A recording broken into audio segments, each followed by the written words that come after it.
যিসকলে অৰুণোদয় পাই আছিলে আৰু যিসকলে পাব বিচাৰে এতিয়া গাঁও সভা অনুষ্ঠিত হ'ব জুলাই মাহৰ ভিতৰত আপোনালোকে যাতে সকলোৱে গাঁও সভাত অংশগ্ৰহণ কৰে আৰু অৰুণোদয় আঁচনিৰ বাবে নিজৰ আবেদন দাখিল কৰে।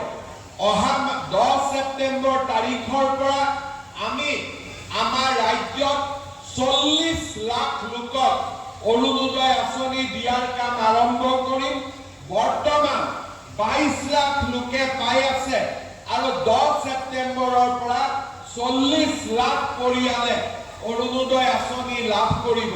সেইবাবে আমাৰ আই মাতৃসকলক অনুৰোধ কৰিম, পাই থকা সকলেও আৰু নোপোৱা সকলে দুইটাই যাতে এই অৰুণোদয় আঁচনিৰ বাবে গাঁও সভাত অংশগ্ৰহণ কৰে।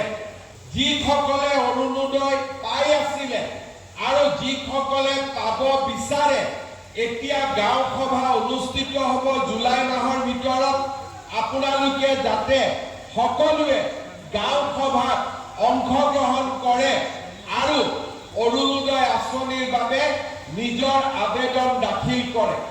অহা 10 ছেপ্টেম্বৰ তাৰিখৰ পৰা আমি আমাৰ ৰাজ্যত 40 লাখ লোকক অৰুণোদয় আঁচনি দিয়াৰ কাম আৰম্ভ কৰিম। বৰ্তমান 22 লাখ লোকে পাই আছে আৰু 10 ছেপ্টেম্বৰৰ পৰা 40 লাখ পৰিয়ালে অৰুণোদয় আঁচনি লাভ কৰিব। সেইবাবে আমাৰ আই মাতৃসকলক অনুৰোধ কৰিম, পাই থকা সকলেও আৰু নোপোৱা সকলে দুইটাই যাতে এই অৰুণোদয় আঁচনিৰ বাবে গাঁও সভাত অংশগ্ৰহণ কৰে।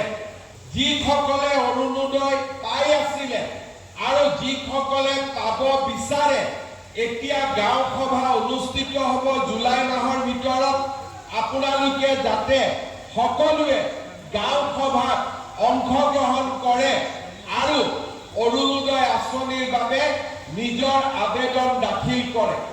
অহা 10 ছেপ্টেম্বৰ তাৰিখৰ পৰা আমি আমাৰ ৰাজ্যত 40 লাখ লোকক অৰুণোদয় আঁচনি দিয়াৰ কাম আৰম্ভ কৰিম। বৰ্তমান 22 লাখ লোকে পাই আছে আৰু 10 ছেপ্টেম্বৰৰ পৰা 40 লাখ পৰিয়ালে অৰুণোদয় আঁচনি লাভ কৰিব। সেইবাবে আমাৰ আই মাতৃসকলক অনুৰোধ কৰিম, পাই থকা সকলেও আৰু নোপোৱা সকলে দুইটাই যাতে এই অৰুণোদয় আঁচনিৰ বাবে গাঁও সভাত অংশগ্ৰহণ কৰে।